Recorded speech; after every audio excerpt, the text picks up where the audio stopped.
What's going on, everybody? Welcome back to the channel. Today, I am back with my 5 Week 6 NFL picks.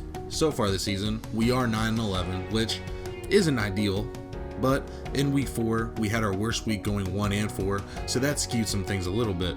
But we look to the future, and let's hope for the best. I did some research, and I found some new settings for my mic. Thank you, YouTube, for all the help. You YouTubers are amazing, but let me know what you guys think about the mic quality. You know, I'm trying something new, and I think it sounds better than it was before. Sometimes I get it muffled, and sometimes I wouldn't, so hopefully you guys enjoy the new audio.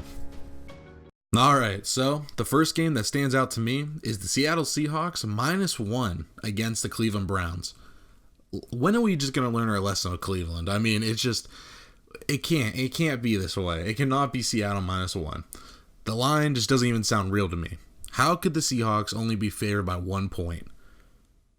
The Browns looked terrible on Monday Night Football facing the 49ers. And I'll give the 49ers credit. They played really well. And, I mean, they are undefeated for a reason. But, I mean, the Browns just played so bad. Baker held onto the ball way too long, and the offensive line couldn't hold a block. Whoever their left tackle is needs to be cut immediately. In Cleveland's 5 games this season, they have only scored 14 points or more twice.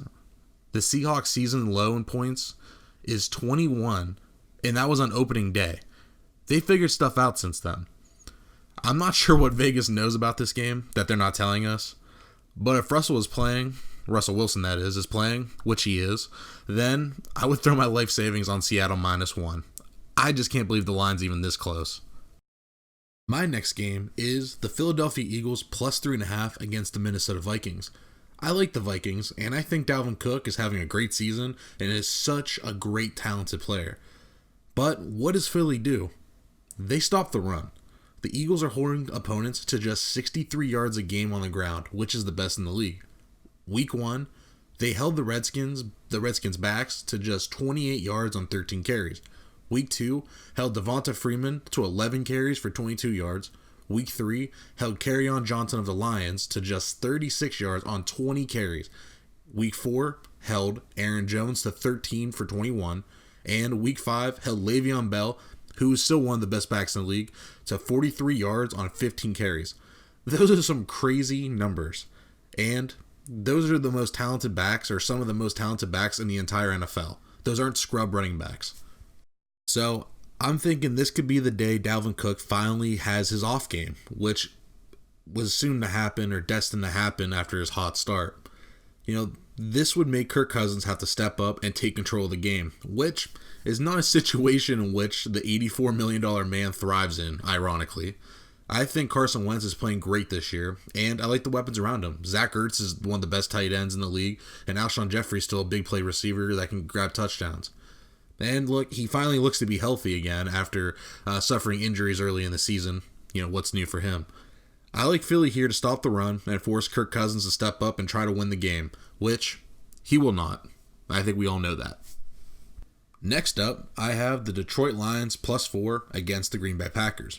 The Packers are looking like they're going to be without superstar receiver Davante Adams with turf toe, so they will be rolling out Geronimo Allison and Marquez Valdes-Scantling at receiver. And last week's game against the Cowboys, with no Davante Adams, the two receivers combined for 3 catches for under 40 yards on 10 targets. Not ideal, of course. The offense was ran through Aaron Jones, who had a big week with over 100 yards on the ground, 4 touchdowns, and caught 7 passes for 75 yards. Now, Detroit's defense is middle of the road, not terrible in any aspect, just average all around, where the Packers rank bottom 7 in rushing yards, which is perfect for Kerryon Johnson. The Lions' offense is one of the most underrated units in football, in my opinion. Kenny Golladay is a great receiver on his way to becoming a superstar. With Marvin Jones and Danny Amendola in the slot, you have Kerryon Johnson, who's coming into his own as a running back and pretty good in the receiving game for a running back. And, of course, you have Matthew Stafford, who has 9 touchdowns through 4 games, so he's playing a lot better than he was last year. I think the Lions can cover the spread with the injuries, the injuries to Davante Adams, who's very important to that receiving core, obviously. Losing a superstar like him always hurts. And coming off the bye week, I put my faith in Matty Stafford, and I'll take the Lions +4. My fourth game is the New Orleans Saints plus 2.5 against the Jacksonville Jaguars. The Jags are a weird team to judge, putting up good defensive numbers, but have played bad offensive teams like Denver, Tennessee, and Carolina with Kyle Allen, who really shouldn't be putting up big numbers against you. New Orleans has figured out a way to utilize Teddy Bridgewater and play to his strengths, which isn't really downfield throws. A lot of underneath routes and passes to Kamara, stick routes, curls, drags. But I will say, Bridgewater looked pretty good in last week's win, throwing the ball downfield. He looked pretty good at connecting with Michael Thomas for big gains and a huge statistical output for the week.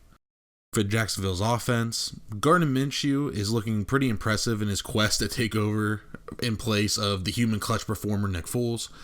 I just don't think Leonard Fournette is very good.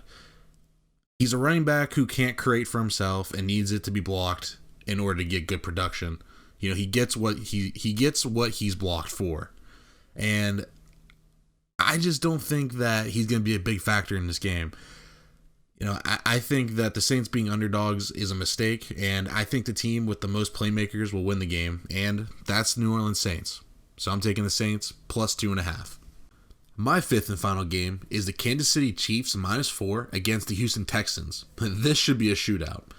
Kansas City is coming off a bad offensive day where they couldn't get any points on the board.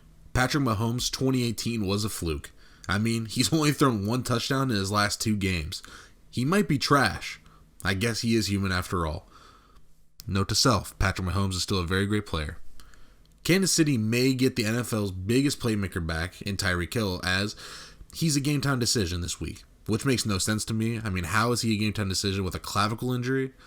I mean, I would understand if this was like a tweaked hamstring, but not like a bone. I don't really get that, but hey, I'm no doctor. And the report says he's a game-time decision, so if he comes back, I think there's a chance. I mean, with Houston being a good team, that might influence Hill to come back, and he may play limited snaps, but it only takes one play for Hill to make a big play. Houston's run game, to me, is uninspiring, and that's what teams have done to combat the Chiefs' offense. You know, they like to slow the tempo down and run the ball, pound the rock, and that's what the Colts did in their victory. Ran the ball 36 times. The week before, the Lions ran the ball 33 times, had it down to the last drive until Mahomes made some magic happen because he's super good. You know, Houston running back situation does not scare me at all, as, you know, Carlos Hyde is averaging 4.2 yards a carry, but that does get skewed with an 8.0 average, or plus, I believe, a little bit more than that, against the Saints. You know, if you take out that Saints game, he's only averaging 3.6 yards a carry, which is not good. Houston is bottom 8 in the NFL in passing yards given up per game, which is 270, which is a cakewalk for Mahomes, who hasn't been over 315 yards yet in a game, and he's averaging high 300s. So, you know, I just think this game is just perfect Mahomes bounce back. You know, it's the league high or week high 55 point total, or over under total for the week is 55. So Vegas thinks it's going to be a shootout. I have to agree with that. You know, and I do think this is a bounce back game for the Chiefs, and most importantly, Patrick Mahomes at home. I think the Chiefs crush the Texans. And there you go. Those were my 5 Week 6 NFL bets. I want to thank you guys for listening. As a smaller channel, I really, really do appreciate you guys taking the time out and checking out my videos. I really do appreciate it. You know, make sure you give this video a like and subscribe to the channel. I typically post a video every week and sometimes throw in an extra video. I have some scouting videos on the channel and some fantasy football videos. You know, I did a scouting video on Drew Lock, the Denver quarterback, the Denver Broncos quarterback, and I did a couple fantasy football videos that, you know, I'm pretty proud of my sick editing skills, whatever, not a big deal, but you know, check out those videos, and in the comments, let me know if you think my mic sounded better in this video. I think it sounds way better than the other videos. You know, thank you for you YouTubers helping me out with the audio settings. I appreciate all of you, and I want to thank you guys again for listening. I really do appreciate it, and I'll see you next time. Let's make some money this weekend.